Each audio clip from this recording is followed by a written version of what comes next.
The clouds parted over the Isles of Boreas. It was time to choose. The rebellion was in trouble. Ravens were scouting for the secret rebel base. They needed a game changer. Pieces of the Sky Ripper had surfaced. Renato knew that using it could go catastrophically wrong. But he was sure he could figure out how to use it safely. Also, a temple had risen out of empty desert. The Iblis stone was hidden there. It was a dangerous artifact. It could corrupt its user into a bloodthirsty monster. Maybe he could find a way to use it, to take its power without surrendering to its wickedness. And also, his old friend Lupino needed rescuing. Of course, Renato had a pretty strong suspicion that Lupino had betrayed the rebellion. But could Renato really leave an old friend to the Ravens?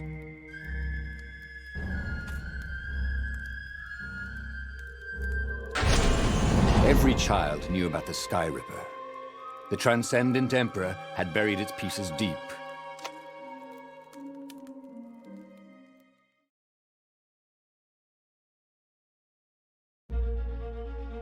As he set foot on the island, Renato couldn't help feeling a bit curious.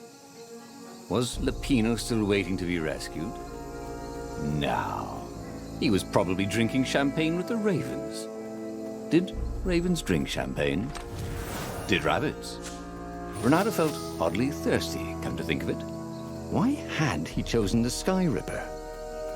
Renato never made plans that required constant vigilance. He was a hero. He didn't think too much. He just went with his gut and hoped it all worked out. The Sky Ripper was a long shot.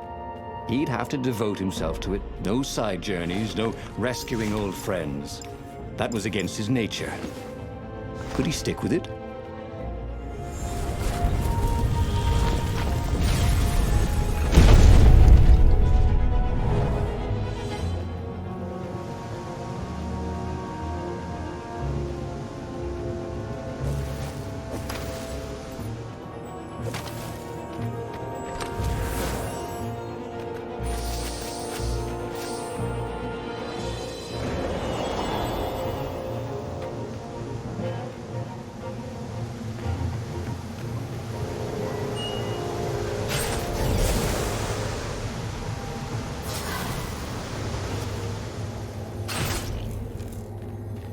Two eyes, good. One eye, dead.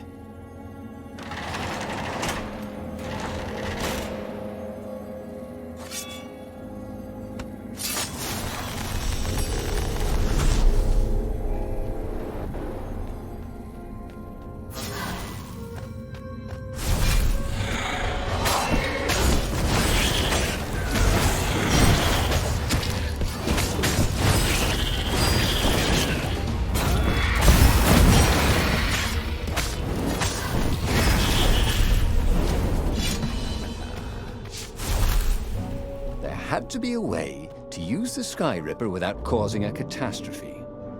Why? Maybe it's always dangerous, he imagined Zenobia saying.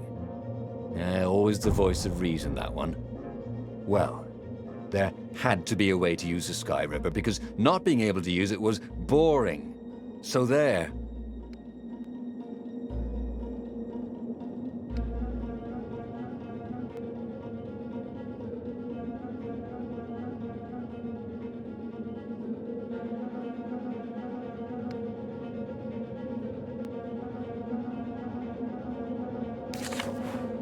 Ice walls only let you through if they knew you were cool.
guys dress up as for Halloween?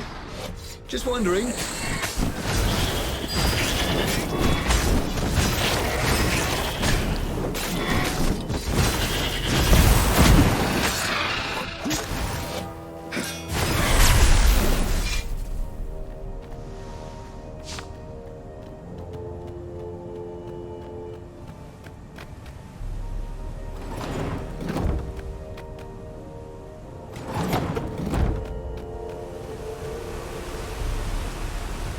See?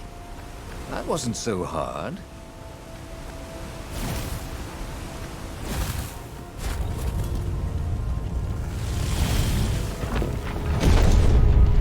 There it was. Sky Ripper's armature. The stuff that dreams are made of. Engineers' dreams, anyway. The device was intricate. No one alive had the skill to make a thing like it. How was it part of a weapon at all? He'd have to ask a scientist. But first, he'd get the second piece.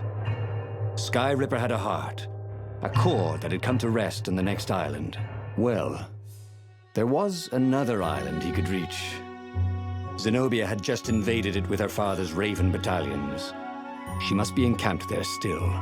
But fighting Zenobia now, that made no sense at all. He'd already sacrificed one friend to get this armature, was it? He didn't need to hurry to face her. She would find him.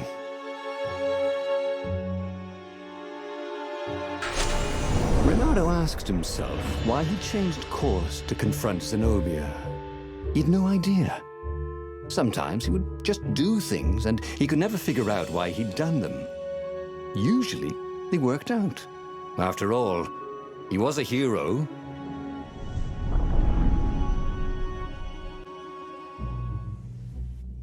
The truth is, though, he wanted to see her, wasn't it? It had been a dozen years since Swordfu School. He'd followed every rumor about her, every scrap of news. Not that he still loved her. After all, she was his enemy. No, it was solely because know your enemy. But it would be great to see her, even if they faced off across sword points as they'd done so many times at school. The world was a less interesting place without her.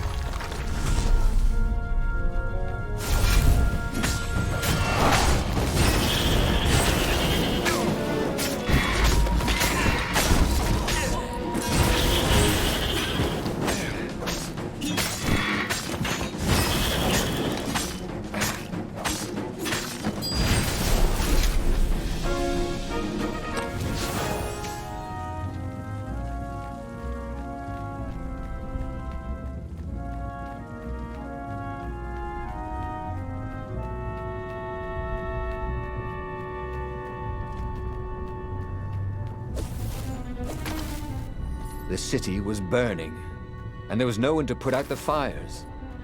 If somehow Zenobia survived her father and inherited his crown, what sort of empire would she be heir to? But he couldn't think about that, could he?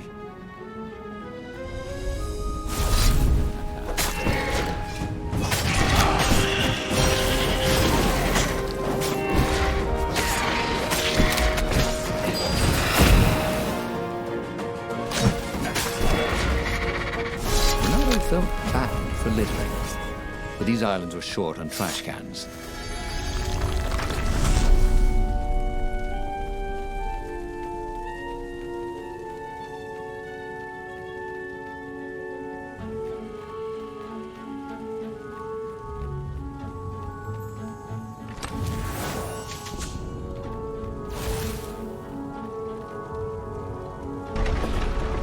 He couldn't do worse with Zenobia than he'd done with the core, could he?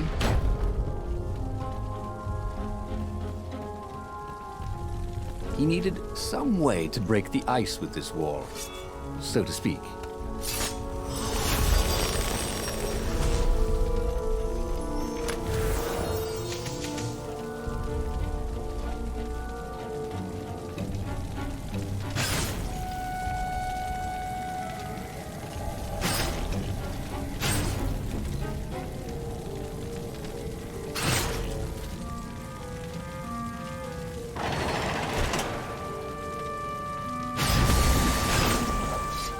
Well, the eyes have had... Reynardo wasn't entirely sure how he was going to capture Zenobia.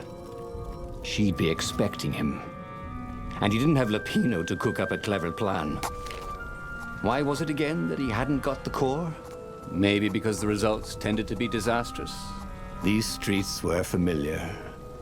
The Swordfu School was closed now, but he had been down that street 1,000 times. He knew that pub. He knew that alley. He knew the alley behind it much too well. No wonder Zenobia had chosen to invade this island herself.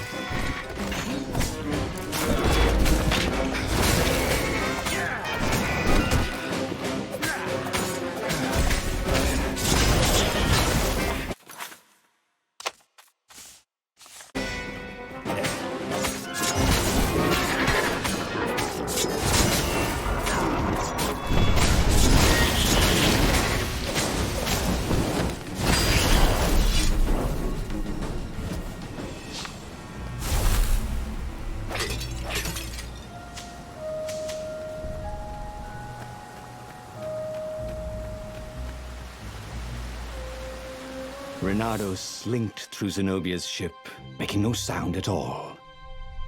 Where were her guards? Finally, he reached her bedroom. She was curled up on her bed. Oh, he'd forgotten how beautiful she was. How sleek, how soft. He tapped her on the shoulder with his sword.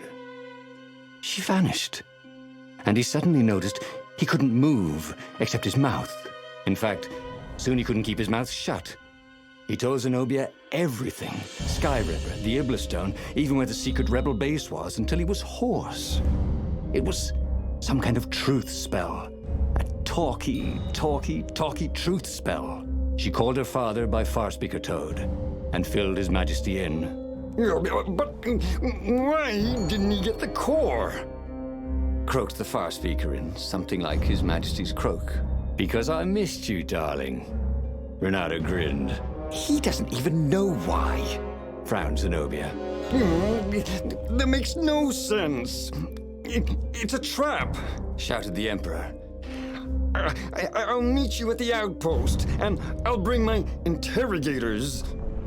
If Reynardo came face to face with the Emperor, maybe he could assassinate him. But maybe it would be smarter and safer to turn Zenobia against her father.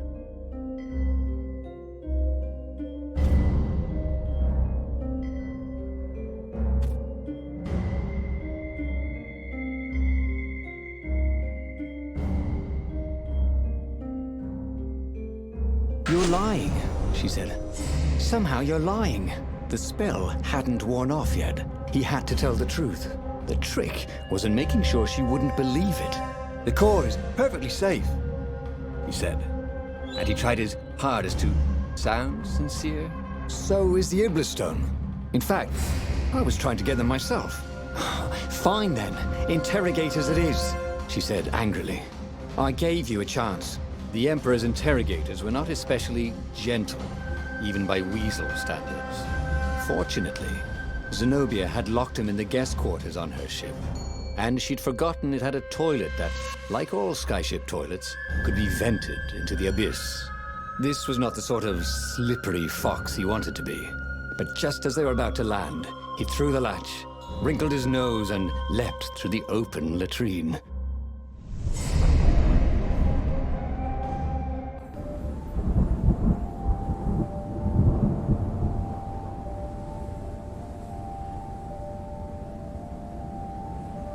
It was a short, safe landing.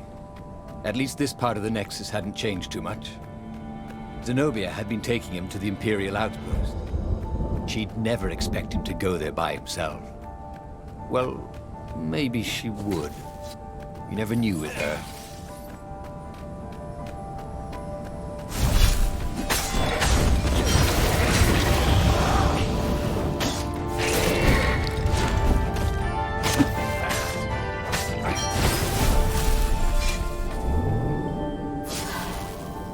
Building these platforms was so expensive, they'd run out of budget for guardrails.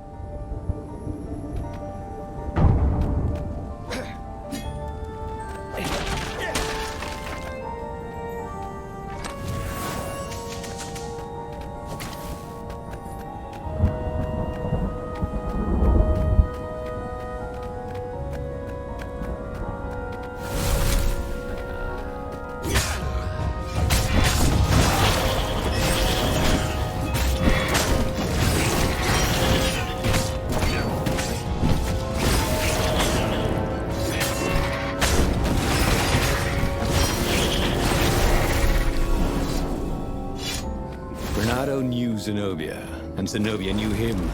She'd suspected a trick. Now he'd vanished. She would probably guess that was his plan all along. Perfect. Maybe she wouldn't use the Sky Ripper. At least not without taking it to the scientists at the observatory first. Meanwhile, the Emperor would be coming to the outpost personally. This could be good.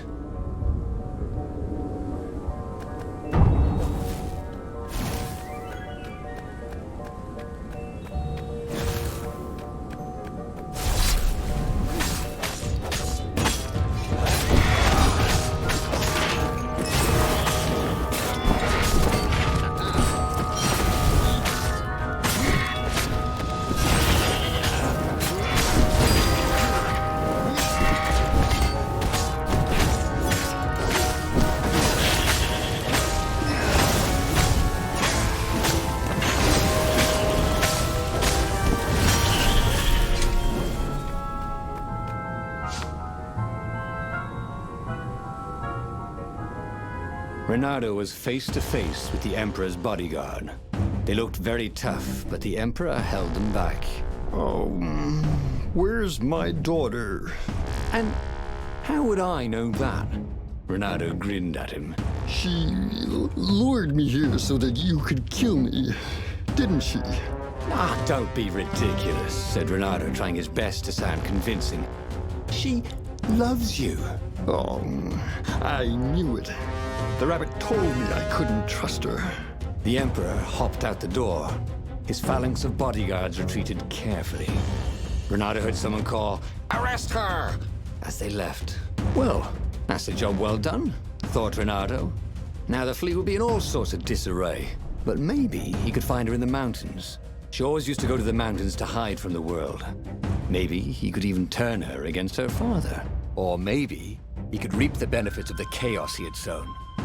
It was time to report to the Rebel Council, and then launch the attack on a divided and very confused Imperial fleet.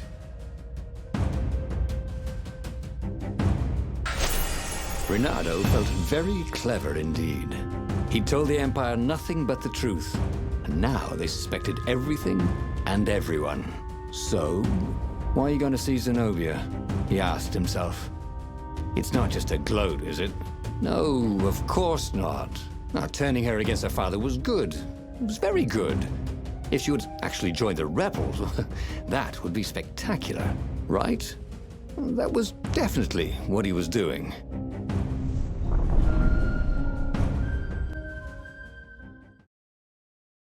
He wondered if he should have just told her the truth about her father. The Emperor had adopted her from a stray. That was the source of all her loyalty. But even then, he'd been dreaming of a bargain with the lost gods.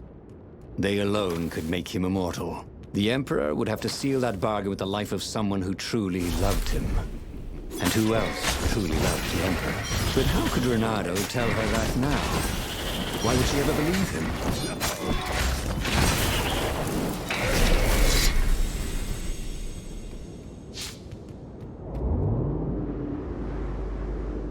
These platforms were great. Renato wanted one for his house.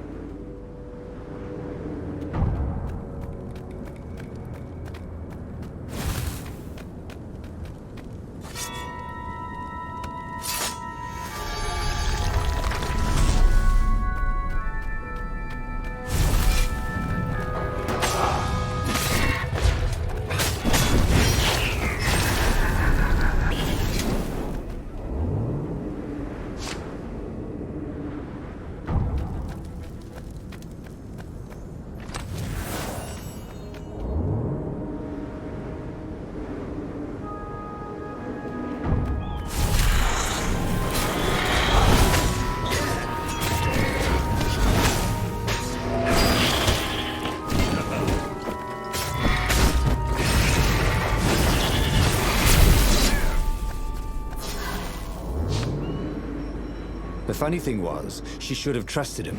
He told her the truth, the whole truth, and nothing but the truth. Oh, all right. The truth was, he'd played her like a fiddle. And how often had he ever done that? She was so smart. Smarter than him, really.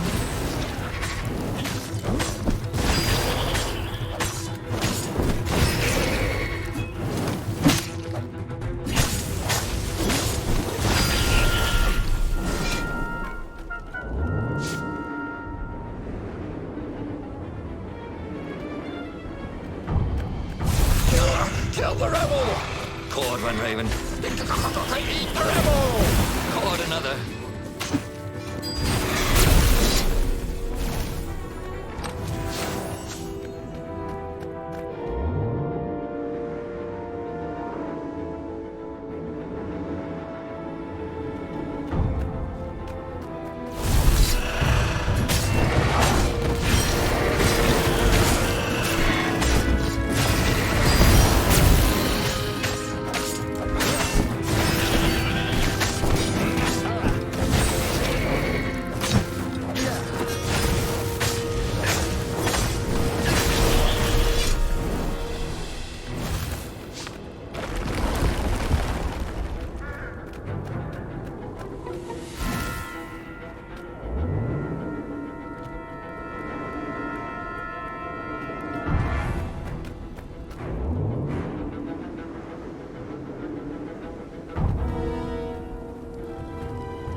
Renato had given away the location of the secret base.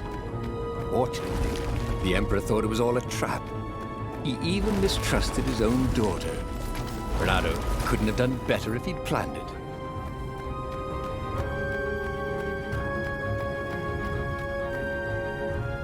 What have you done to me? Zenobia demanded. My own father thinks I'm a traitor. So? But I'm loyal. So what? You're a bastard, Renato, she said. Now, you love that about me. You really did want the core, didn't you? And the Iblis stone. Yep, he gloated. You get all that? She said to the far speaker toad he'd failed to spot. I am so relieved, my daughter, said the far speaker. And Zenobia got into her ship and flew off. Damn it. The old far speaker trick. How had he missed it? This was very bad. Zenobia back in her father's good graces, and both of them ready to use the core and the Iblis stone. He got back on the Farfarer. Briefly, Renato thought of fleeing. The odds were surely against him. Never tell me the odds, he told himself. Odds confused him. He preferred to trust his gut. And so he sailed on to attack the fleet. Alone, if necessary.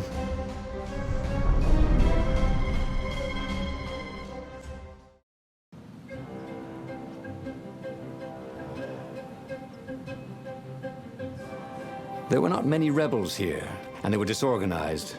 The Empire had obviously attacked the secret base, the formerly secret base whose location Renato had so helpfully pinpointed on a map. There was still time to turn around, wasn't there? But Renato hated turning around. Heroes don't turn around, they just own their screw-ups and turn them into impossible victories, right?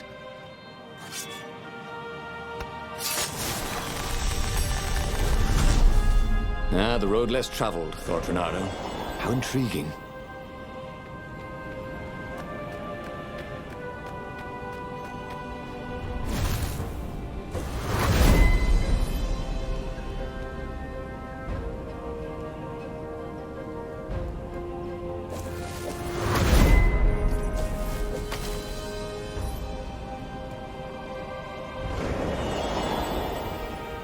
The odd thing was, Renato's personal battle was going fairly well.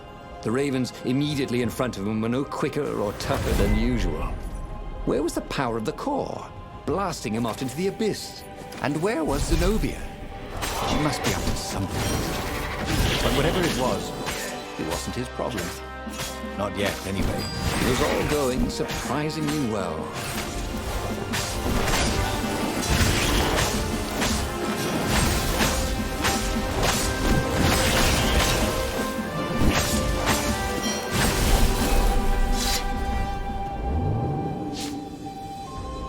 There were stickers all over the platform for really hot late boxes with pictures, addresses and everything.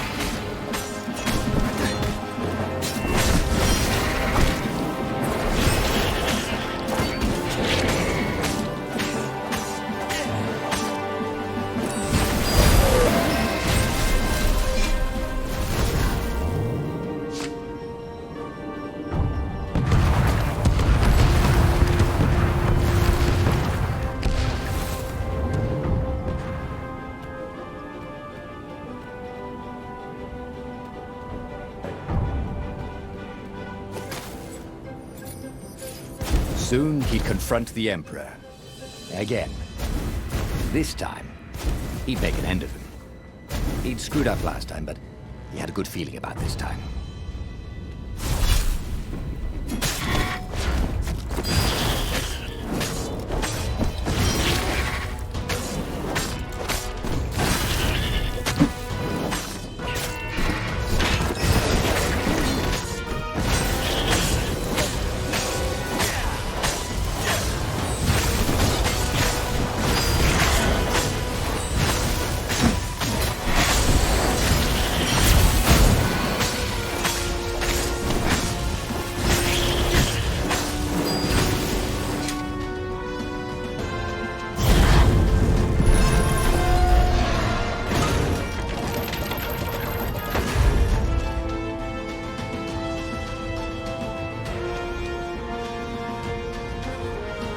At last, he came to Zenobia and the Emperor. She was sealing up a kind of squat coffin, banded with lead. So glad you're here. Croaked the Emperor. You will be witness to my final victory. That's creepy, Dad, said Zenobia. But thank you. Because of your shenanigans, we tested the core. It's really unstable. It could have blown us all up. It could, said Renato, a little frustrated that she'd figured it out. Anyway, we already destroyed your secret base, so we don't need a super weapon. We're just going to bury it. Do we, torture you? Or give you a medal? Sometime later, Renato got an invitation to attend the Emperor's ritual sacrifice of his daughter. They took him out of his dungeon cell and gave him all his medals to wear. A little while after that, the lost gods returned, and the sun went black, and the Emperor ate his soul. He should go back to some of the choices he'd faced before. Maybe there were new paths that had opened up, like those doors he was opening up all over the map that took him to new treasures and around his enemies. But he'd learned another true thing. Zenobia still had feelings for him.